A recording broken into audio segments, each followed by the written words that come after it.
We got a pretty cool interview for you guys. It's our homie Mikey Domagala.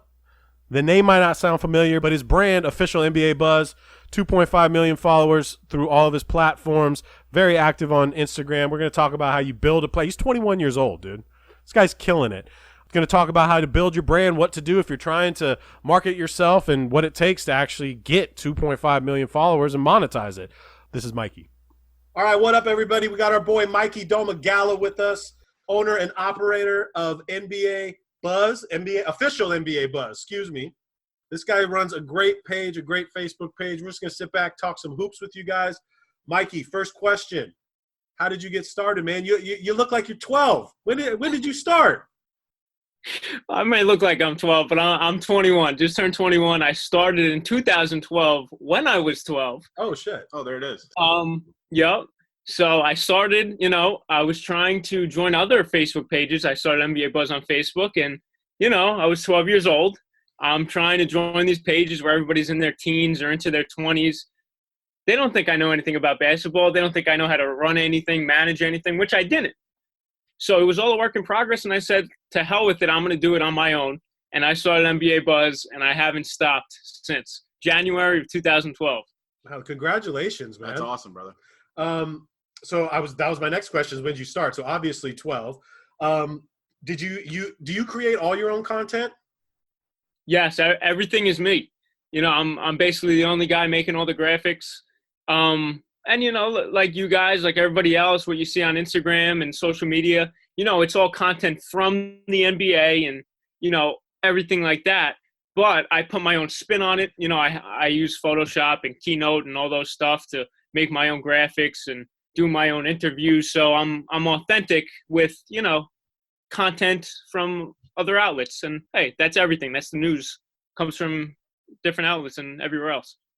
It's funny because the hardest part to me that I find is getting it out fast enough, because like one thing pops and you'll see it 30 different ways, and then you try to do, and it takes a lot. Drew and I do everything ourselves too. And this isn't something easy. You know what I mean? If you want to do cool graphics and you want to make your stuff, like I know every time you post that is a Buzz post, because it looks that's exactly the goal of why I make it like that. And I love hearing that from you, and I've heard that from other people.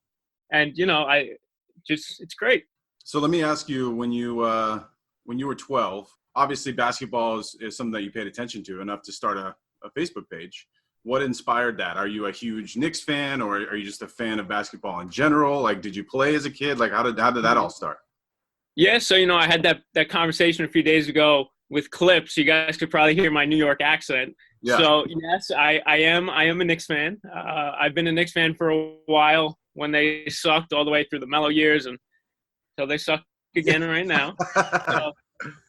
So back then I was into basketball. I remember first finals I watched. I mean, listen, you guys are a lot older than me. First finals I watched was 08 Celtics finals. Oh, wow. Yeah. Listen, man, like so much stuff has gone on before then, but sure. Hey, that was the first finals I watched. And yeah, I played basketball as a kid. I played throughout middle school and high school. So basketball has always been great, and I'm a huge boxing fan. So I figured I might as well start a basketball page because at that time, social media was not what it was now, as you guys probably know. There weren't pages. There weren't anything. So I figured, hey, why not? Might as well start a basketball page. Yeah. So you being so young, what is your take on, you obviously heard your dad has told you about Michael Jordan. Everybody talks about MJ, GOAT this, GOAT that. You finally get to – and mind you, this is during my heyday. I'm older than Drew. And now that you get to see, like, the magnitude and how great these teams were and how amazing Michael Jordan was, is it giving you a different kind of perspective being – because I think with The Last Dance, it's going to show a lot of people your age, that grew up on Kobe and Melo and, LeBron, that they're actually going to see, like, how great Michael was. What's your take from The Last Dance? Me personally, I've always been like a basketball boxing historian, so I dig into the old stuff. And here, talking basketball, I've always dug into MJ, and, I know everything that's going on in this documentary just because I've seen it. But you're right, for kids my age, they don't know everything like that. They don't know that the media was up his ass about being out and gambling before, destroying the Knicks the next night. They don't know those deep, deep things that happen, which kind of aren't really talked about. You know, everybody knows his game winners, his 6 championships. But something that, you know, is evident is that people don't realize how good Ewing was, how good Barkley was, Olajuwon, and all those guys, which, you know, they've touched on it in the documentary a little, that those guys didn't really win because of MJ. You know, Hakeem did because MJ was at the league. But, you know, the other guys, Patrick Ewing didn't win a ring because of Michael Jordan. Charles, Carl, John. Carl, Payton, John, all of them, man. Reggie, all of them. So, you know, that's why, like, you know, with social media out now and so big, everybody's seen the MJ highlights, like I said. It's just, you know, digging deeper is just eye-opening to a lot of different kids. You know, Drew and I kind of take pride in, like, we like to talk about the older players that we grew up on, you know, because they were like, it's kind of like me talking about Dr. J. Like, yeah, I know his history. I know everything about him, but we never got to watch him play. Like, my dad will be the first one to be out. Dr. J was the one. You know, he's better than Michael, better than Kobe, better because that's who he grew up with. So it's interesting to get your side of it and your opinion because you are only 21. You know, I look at you like, come on, dude. You know, but you know your shit. Where do you have Michael against LeBron? I know this is a different, like he said, it's a generational kind of a topic. Mm-hmm. Do you have one over the other at this point? MJ will always be number one, no matter what LeBron does. If LeBron, all right, I was gonna say if LeBron wins 10 championships, he wouldn't be number. If LeBron wins 10 championships, he'll be number one. But the reason why MJ is always number one in my book and a lot of people's books, he transcended the game. He was way ahead of his time. He transcended basketball, sneakers, fashion, and all of that, and becoming this sports, you know, worldwide sports phenomenon. So that's why MJ will be number one. Plus, if you look at the stats, people like giving LeBron the extra credit. But if MJ played another couple of years, didn't retire in his prime, we know his numbers would have been through the roof. But they're not. Just to let you know, that didn't happen. Oh, hey, I know. And the numbers are crazy for LeBron, minus the chips. The numbers are crazy. And talk about transcending basketball. This kid, LeBron, has lived up to the hype since he's been 18 years old. Yeah, I would not deny that. Okay. I'm not denying that. Okay. Just throwing that out there. And I'm not saying LeBron over Mike, but I like to give the point. Hey, that's just my opinion. But LeBron's number two. You know, he's right there. And in my opinion, top three, MJ, LeBron, Kareem, and Kareem doesn't get the respect he deserves. Agreed. I agree with that. And again, like especially during this time with no basketball, I am so over the GOAT talk and who's your five, because Drew and I talk it to death. And like, I'm tired of comparing people eras in basketball because that's all people are doing right now. Oh yeah. If I hear the word GOAT one more time, I'm literally going to smack somebody. So sorry to cut you off. Every Instagram live, you know, you see D Wade doing things. You know, you see all the Knuckleheads podcast. Everybody, they always ask them, "Who's your GOAT? Who's your top five?" You know, it's like every day it's somebody new coming out with it, and it's just not. That'll just never end.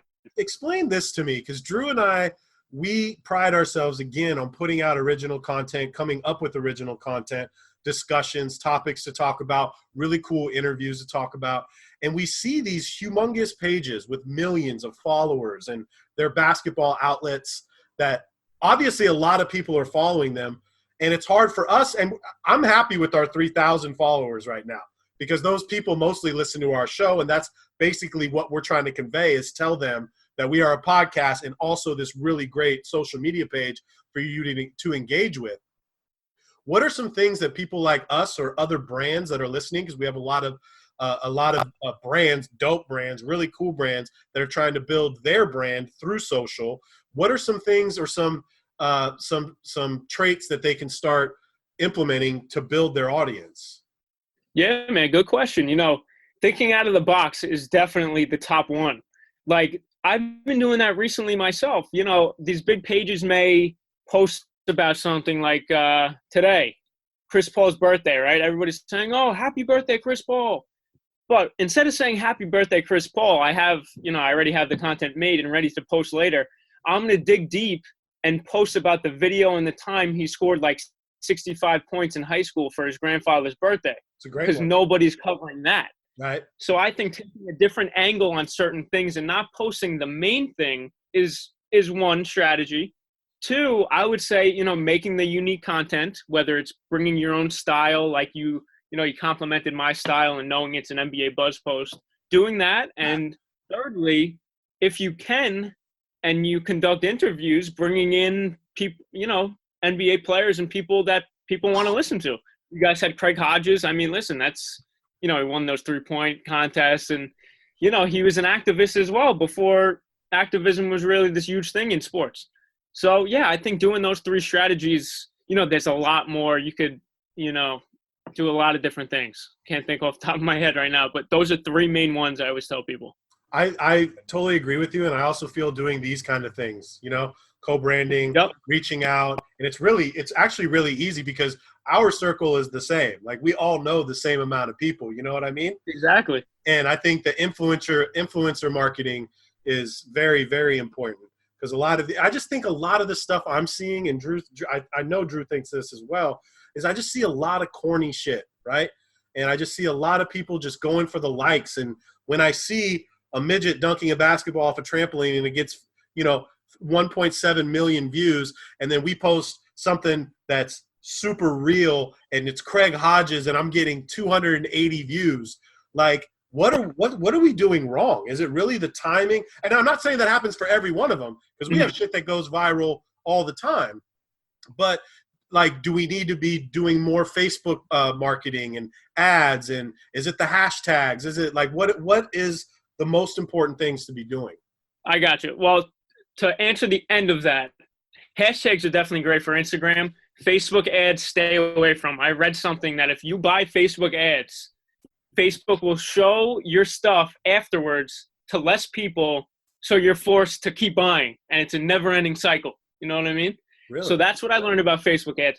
But listen, I have the same problem, man. I got 2.7-ish, 2.6 million followers combined. I do my Inside Buzz interviews. That's the banner I got behind me. And I find myself getting a few thousand views on YouTube when I connect the link and all that stuff. A few thousand views when I have millions of followers. People want just controversial stuff going on. They want to see all, as you said, the corny shit. Listen, I agree. This world full of idiots, in my opinion. They just want to see all the stuff that's easy and just exciting. They don't want to see stuff that people put hard work into necessarily. And listen, it's just like the news. You see more bad than good on the news. That's the world we live in. So people are very selective with what they want to hear and click on. It's crazy because 4 years ago, 3-4 years ago, I could post a basketball video and it'd get 75,000 to 100,000 views. Once Professor liked it and Bone Collector and a couple NBA guys, boom, it's viral. Now It's literally like, I mean, shit, dude. It is so hard. Like, the new 20,000 views is the 1,000 views now. Like, if you can get 1,000 on a video, like, you're doing it right, because Facebook is making it way harder now. They figured out that you want to be front page of the LA Times, you got to pay, And back 4 or 5 years ago, it was extremely easy. It just went off of likes. Seriously. Yep.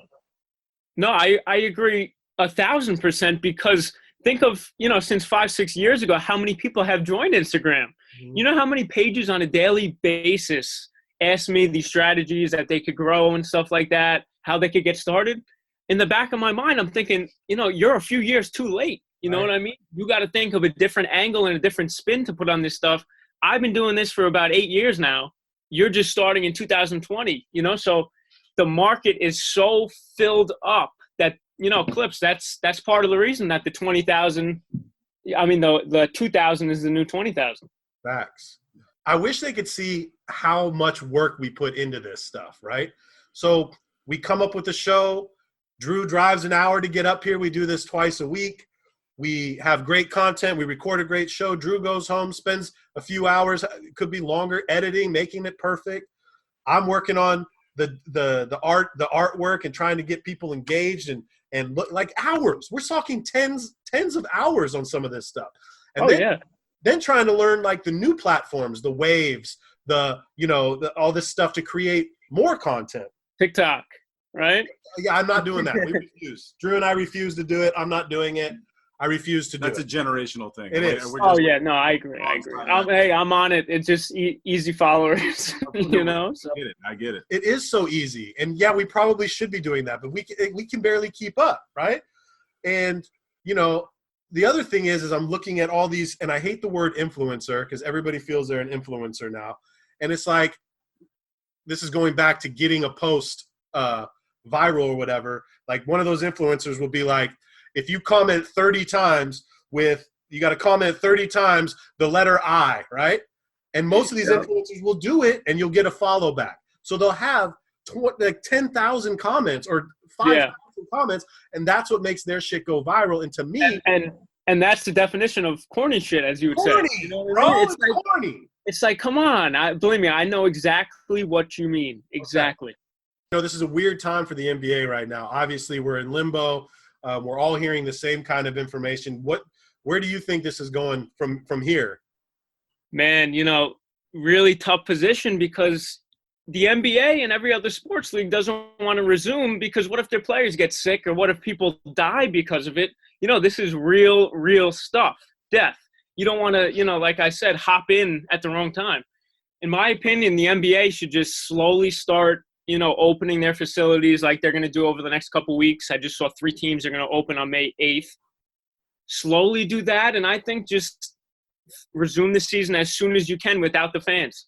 You know, these NBA players, they want to get back on the court, so if they got to take a month or 2 off from their, not really, you know, from their families, but if they got to do something in Vegas or Disney and stay in hotels for a couple of months, that's what it's going to have to be. That's what it's going to have to be because the longer we wait, the longer the history books are going to be different and the seasons are going to start, you know, beginning later, and it's just all going to get mishmashed and all crazy. So it needs to be resumed as safe as possible, as quick as possible. So to round this off, I want to know what's next. What's next for you? You started this 8 years ago. What is next? What are your goals? What's going to happen in the next? Give me your 5-year plan. 5-year for NBA Buzz or for myself, or both? Well, you want to keep this going, right? Oh yeah, we'll do both because I got a personal and I got an NBA Buzz plan. Okay. So NBA Buzz plan, you know, keep the growth going. You know, the more you grow, the more money you make, and you know, it just I don't mind making the content. It's plenty of fun. It's great on my resume to show people what I do, engaging with all the NBA players that I have following me. It's a lot of fun on a daily basis. Who follows you right now? Oh man, Giannis followed last week, then he unfollowed 2 days later. Oh, that's messed up. Oh, I was sick to my stomach. But listen, that shows the recognition I'm getting. You know what I mean? That shows that he's seeing my stuff and it's going places, which is nice. Carlos Boozer is always liking the stuff. Lamar Odom follows. Everybody who I've interviewed on Inside Buzz follows. Nancy Lieberman.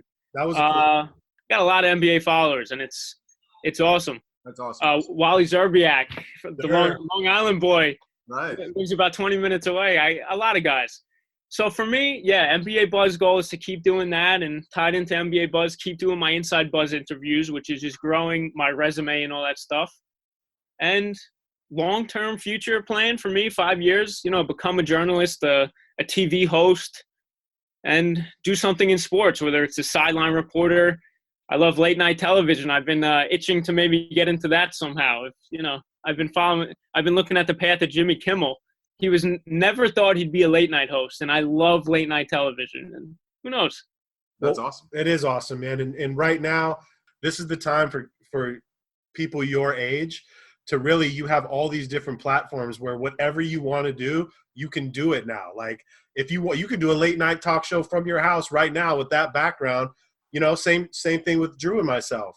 And, you know, you have just all these different outlets. If you're passionate about something, there's so many different ways to approach it. You just have to put in the work and you have to be patient. You know, with Drew and I, we're on our 3rd season. We've come so, you know, we've done live shows. We've interviewed people we never thought we'd interview.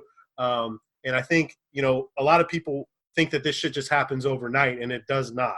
It takes time, and it takes consistency, and it takes patience, and it takes creativity. So Are you going to school right now for journalism and to trying to, like, on the personal note, to try and attack it that route as opposed to just doing some freelance stuff on your own?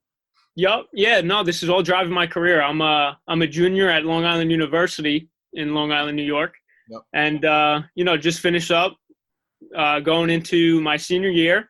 I had an internship at SNY this past semester. The channel that the Mets, the Jets, the Knicks, and everybody's on in New York. That's like the big channel here. Totally. So I had an internship there in the newsroom, and it was awesome. It really helped my resume, and I met a lot of people, and they fell in love with my background and what I do. And, I'm hoping they could hire me at college. It's going to happen for you, Mikey. Trust me. I think so too, man. I can already tell. So let's keep the dialogue going. Let's keep the relationship going. Let's build. Let's put some stuff out. This was a dope interview. We really appreciate your time. Anything you want to shout out real quick? Yeah, you guys could follow me, whoever's listening, on Instagram at Mikey Domagala, MikeyDomagala, and also on Instagram at Official NBA Buzz.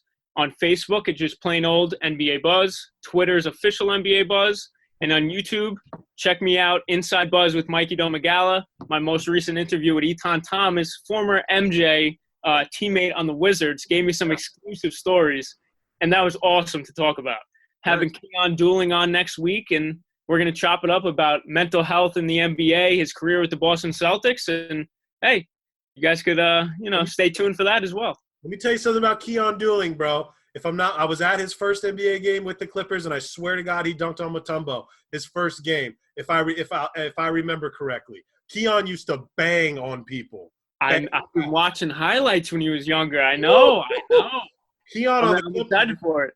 Keon on the Clippers was nasty, boy. So, Mikey, we appreciate you, dude. Hopefully, let's do this again, okay? Thanks a lot, man. Yeah, guys, it was a pleasure meeting you guys face to face. Finally, I got to say it on air, Clips. I've been following you for years. All those freaking 24-hour fitness videos and your fake passes, everything. It's the glitch, bro. It's the glitch pass. 20 million views and counting, bro. Yeah, man. So, guys, thanks again. Appreciate you, bro. We'll talk to you soon, all right? All right, hope you guys enjoyed that interview. We're taking him out with a hot one today. My boy Bun B, Blood on the Dash. Turn this up, bang it. It's the follow-through with Clips and Drew.